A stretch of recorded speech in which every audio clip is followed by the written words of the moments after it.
राघवेंद्र, हमने पहले भी देखा था बुलडोजर एक्शन हुआ था इस मामले में। उत्तर प्रदेश में इलीगल कंस्ट्रक्शन पर एक्शन तो हो रहा है, लेकिन जो लोग ऐसे मामलों में संलिप्त पाए जाते हैं उन पर एक्शन लेके एक बड़ा संदेश दिया जा रहा है योगी सरकार की ओर से। बिल्कुल, देखिए योगी सरकार कानून व्यवस्था और ख़ास तौर से महिलाओं और लड़कियों के साथ जो भी उनके साथ अभद्रता करेगा, गलत करेगा, योगी आदित्यनाथ उसको छोड़ेंगे नहीं। उनकी सरकार उन सब के ऊपर सख्त कार्रवाई करेगी। यह योगी आदित्यनाथ ने करके दिखाया है। घटनाएं जरूर कहीं न कहीं हो जा रही हैं दीवार के पीछे, लेकिन संज्ञान में आने के बाद उत्तर प्रदेश की सरकार तुरंत उस पर एक्शन लेती है। ये कई मामले इसके लिए देखे गए। देखिए, मैं जिस जगह पर खड़ा हूँ अभी, यहाँ पर यह जो पूरी बिल्डिंग यानी कि ये जो पूरा कॉम्प्लेक्स है, ये समझिए कि कुछ ही घंटों का ये प्रमाण है। ये जो तस्वीर आपको दिख रही है ना, अभी कुछ घंटों बाद शायद ये खंडहर में तब्दील होता हुआ दिखाई देगा। हालांकि मोहित खान के तरफ से जो इनके शुभचिंतक हैं वो हाईकोर्ट लखनऊ बेंच किए हैं, लेकिन उसका मामला कल है। तो हो सकता है कोलकाता केस से जुड़ी बड़ी खबर है, जहां पर घटना स्थल से छेड़छाड़ हुई है। ये बड़ी जानकारी आपको दे रहे हैं। सॉलिसिटर जनरल की तरफ से कहा गया है, आपको बता दें सुप्रीम कोर्ट में सुनवाई एक तरफ चल रही है, वहीं पर सीबीआई की टीम ने स्टेटस रिपोर्ट जारी की है। बड़ा खुलासा, घटना स्थल के साथ छेड़छाड़ हुई है। आपको बता दें 14 अगस्त की रात, 14 अगस्त की मिडनाइट में जिस तरीके से कुछ हुड़दंगी अस्पताल के भीतर घुस जाते हैं, वहां पर सबूतों के साथ छेड़छाड़ करने का प्रयास करते हैं, अस्पताल के भीतर तोड़फोड़ की जाती है, उसी का आधार बनाकर ये कहा जा सकता है कि घटना स्थल के साथ छेड़छाड़ हुई है। साथ ही आपको बता दें एक और इससे पहले बात सामने आई थी, जब जिस जगह घटना हुई उसके बराबर में ही चेस्ट डिपार्टमेंट था, वहां पर भी आपको बता दें कंस्ट्रक्शन का काम शुरू हुआ था, जिसको लेकर आपत्ति जताई थी उन डॉक्टर्स ने जो प्रदर्शन कर रहे हैं, जो नाराजगी दिखा रहे हैं। खुद हमने पूर्व प्रिंसिपल हो चुकी हैं वो सुनीता पॉल, उनसे भी बात की थी। उनका कहना था कोलकाता पुलिस ने मेल के जरिए अब रोकने के लिए कह दिया है। लेकिन एक बड़ी जानकारी, कोलकाता केस में घटनास्थल से छेड़छाड़ हुई है। सुप्रीम कोर्ट में सॉलिसिटर जनरल का ये बड़ा दावा है। आज ही का दिन था जो तय किया गया था, सीबीआई की टीम स्टेटस रिपोर्ट जारी करेगी। कोर्ट ने कहा था वाया रूट नहीं अपनाना है, डायरेक्टली वो रिपोर्ट कोर्ट को देनी है।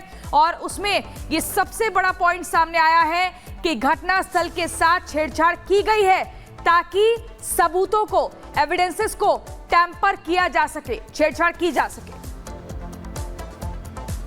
तो कोलकाता केस में घटनास्थल से छेड़छाड़ हुई है, सॉलिसिटर जनरल ने यह कहा है। दरअसल सुप्रीम कोर्ट में सॉलिसिटर जनरल ने बड़ा दावा किया है। मामले पर सुनवाई सुप्रीम कोर्ट में आज हुई है और उसी पर सॉलिसिटर जनरल ने यह साफ कहा है कि छेड़छाड़ जगह से हुई है। और इस बात को समझा जा सकता है कि छेड़छाड़ हुई है, ये दावे इसलिए किए जा रहे हैं क्योंकि तुरंत वहां पर तोड़फोड़ की जाती है और उससे पहले रेनोवेशन का काम, एक तरफ घटना हुई है और उसी सेमिनार हॉल में रेनोवेशन का काम शुरू कर दिया जाता है और उसके 2 से 3 दिन के भीतर अस्पताल परिसर में तोड़फोड़ की जाती है। सबूतों को मिटाने के लिए यह तोड़फोड़ की गई थी और इसीलिए सॉलिसिटर जनरल ने आज सुप्रीम कोर्ट में यह बात कही है कि घटनास्थल से छेड़छाड़ हुई है। कई महत्वपूर्ण बातें सॉलिसिटर जनरल की ओर से इस दौरान कोर्ट में कही गई हैं। दावे कई किए गए हैं कि किस तरीके से इस पूरे मामले में सच्चाई छिपाने की कोशिश की जा रही है और उसी बीच ये दावा भी किया गया है कि सच्चाई छिपाने के लिए ही तोड़फोड़ की गई है, जांच को प्रभावित करने के लिए, साथ ही अच्छे से जांच ना हो सके, इस मामले की सीबीआई तह तक ना जा सके, जानबूझकर सबूतों को छेड़ा गया है। इसलिए तो ये बड़ी खबर आपको बता रहे हैं। देखिए, दिल्ली टू कोलकाता पर हर अपडेट, आज का दिन बहुत खास था। गायत्री हमारी सहयोगी हमारे साथ जुड़ गई हैं, सुप्रीम कोर्ट के बाहर इस वक्त मौजूद है। गायत्री, ये बहुत बड़ी टिप्पणी है। सॉलिसिटर जनरल का कहना है कि घटनास्थल के साथ छेड़छाड़ हुई है और किस तरह की बात कही जा रही है। सीबीआई का कहना है कि जांच करना बहुत चुनौतीपूर्ण हो गया है, इस तरह की बात भी कही गई है। बिल्कुल, देखिए जब सीजीआई की तरफ से सॉलिसिटर जनरल तुषार मेहता से पूछा गया कि आरोपी की जो मेडिकल रिपोर्ट है वो कहाँ है, तो ये सॉलिसिटर जनरल ने कहा कि इस मामले में सीबीआई की एंट्री 5वें दिन हुई है और ये बड़ा दावा, देखिए इस पूरे मामले मामले में अगर हम अभी तक देखें तो ये बड़ी बात सुप्रीम कोर्ट में कही गई है, जिसमें ये कहा गया है कि घटना स्थल से छेड़छाड़ हुई है। आपको याद होगा प्रियंका, क्योंकि आप तो वहां पर मौजूद भी थी उस दौरान, जब वहां पर रेनोवेशन का जो काम था वो एकाएक शुरू कर दिया गया था। जिस जगह पर घटना हुई थी, आमतौर पर क्या होता है जहां पर कोई घटना घटती है उस पूरे जगह गायत्री, इसके अलावा और क्या कुछ कहा गया है कोर्ट में, क्योंकि ये बहुत बड़ी टिप्पणी है। सीबीआई का जांच करना बेहद चुनौतीपूर्ण है, ये कहा जा रहा है एसजी की ओर से, यानी सॉलिसिटर जनरल की ओर से, कि ये समझिए किस तरीके की बाधाएं आ रही हैं, चुनौतीपूर्ण है, ये कहना एक बहुत बड़ी बात है। ये जो जांच थी वो बहुत चुनौतीपूर्ण थी और घटनास्थल से छेड़छाड़ हुई है, ये बहुत बड़ी बात कोर्ट के सामने सॉलिसिटर जनरल ने कही है। आपको याद होगा कि किस तरीके से वहां पर रेनोवेशन का काम शुरू कर दिया गया था। खुद वहां पर जो डॉक्टर्स मौजूद थे उनकी तरफ से कहा गया था कि यह बाकायदा पूरे केस को टैम्पर्ड करने की कोशिश है, सबूत मिटाने की कोशिश है, सबूतों के साथ छेड़छाड़ करने की कोशिश है। बड़ा सवाल ये खड़ा होता है कि सॉलिसिटर जनरल ने जो सुप्रीम कोर्ट के सामने दावा किया है कि पूरे घटनास्थल की अगर हम बात करें तो वहां पर सबूतों के साथ छेड़छाड़ की गई है, घटनास्थल से छेड़छाड़ हुई है, तो सवाल ये खड़ा होता है कि आखिरकार क्यों वहां पर इस तरह से रेनोवेशन का काम किसकी शय पर चलाया गया? क्या वाकई सबूतों को नष्ट करने की कोशिश हुई थी? अगर सबूतों को नष्ट करने की कोशिश हुई थी तो क्या किसी को बचाने की कोशिश हो रही है? कौन है वो जिसको बचाने की कोशिश की गई? क्योंकि एकाएक डॉक्टर की तरफ से भी बड़ा सवाल खड़ा किया गया था। आपको ये भी बता दूं कि दरअसल जब ये सॉलिसिटर जनरल की तरफ से कहा गया कोर्ट में कि घटनास्थल से छेड़छाड़ हुई है, तो कपिल सिब्बल जो कि पश्चिम बंगाल सरकार की तरफ से पेश हुए हैं, उन्होंने कहा कि उनके पास पूरी टाइमलाइन है। तुषार मेहता ने कहा, सॉलिसिटर जनरल तुषार मेहता ने कहा कि पहली एफआईआर दाह संस्कार के बाद रात 11:45 पर दर्ज की गई। फिर माता पिता से कहा गया कि ये आत्महत्या है। बाद में हत्या की बात सामने आई जब अस्पताल में मृत ट्रेनी डॉक्टर के दोस्तों ने वीडियोग्राफी पर जोर दिया, क्योंकि उन्हें भी संदेह हुआ कि कुछ ना कुछ गड़बड़ है।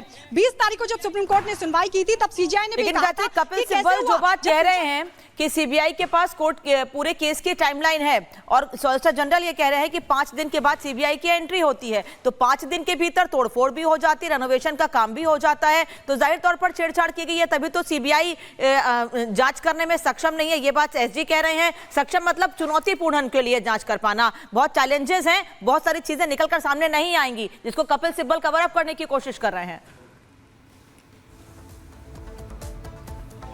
बिल्कुल कवर अप करने की कोशिश कर रहे हैं। और देखिए ये भी जानकारी मिल रही है कि इस वक्त पश्चिम बंगाल सरकार ने जो स्टेटस रिपोर्ट दाखिल की है उस पर सीजीआई डीवाई चंद्रचूड़, जस्टिस जेबी पारदीवाला और जस्टिस मनोज मिश्रा, जो 3 जजों की बेंच है जो इस पूरे मामले पर सुनवाई कर रही है, उनकी तरफ से इस स्टेटस रिपोर्ट पर चर्चा की जा रही है। जो कहा गया है कोर्ट की तरफ से, जतिन हमारे साथ इस वक्त ग्राउंड से सीधे जुड़ गए हैं।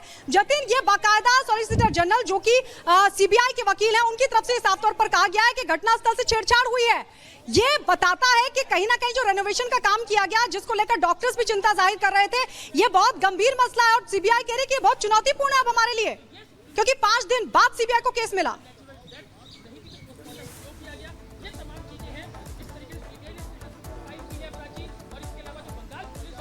जतिन,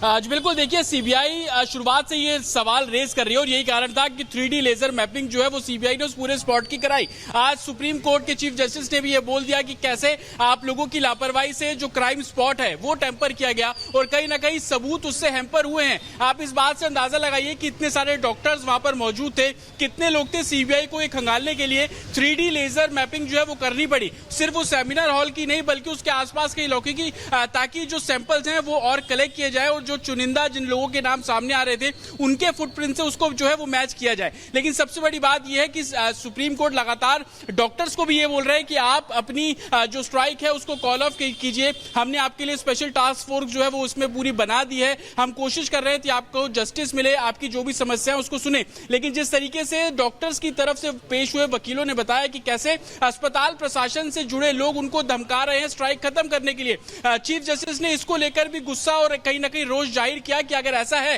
तो ये बहुत गलत बात है, आप उन डॉक्टर्स के नाम बताइए, हम उनके खिलाफ कार्रवाई करेंगे।